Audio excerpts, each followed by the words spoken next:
Sa gitna ng krisis na dulot ng matinding pagbaha, abalang-abala ang mga tauhan ng Police Community Affairs and Development Group o PCADG, katuwang ang ilan non-government organization sa pagsasagawa ng relief operation para sa mga pamilyang nasalanta. Maaga pa lamang ay sinimulan na ang repacking ng mga relief goods sa isang police facility.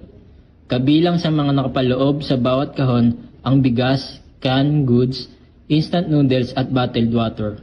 Bukod dito, nagpaabot rin ng mga donasyon ang ilang stakeholders at non-government organizations, tulad ng bigas at iba pang pangunahing pangangailangan ng mga naapektuhan ng pagbaha at pagbagyo. Matapos ang repacking, agad na ipinamahagi ang mga ayuda sa mga lugar na labis na sinalanta ng kalamidad. Ako po si Police Brigadier General Marvin Joe Saro, ang Director ng Police Community Affairs and Development Group. At narito po tayo ngayon sa Bulwagang Lapu-Lapu, dito po sa loob ng Campo Crame.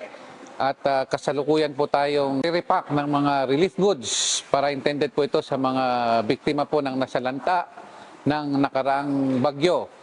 At tuloy-tuloy po yung aming ginagawang pagre-repack at para maibigay po kaagad.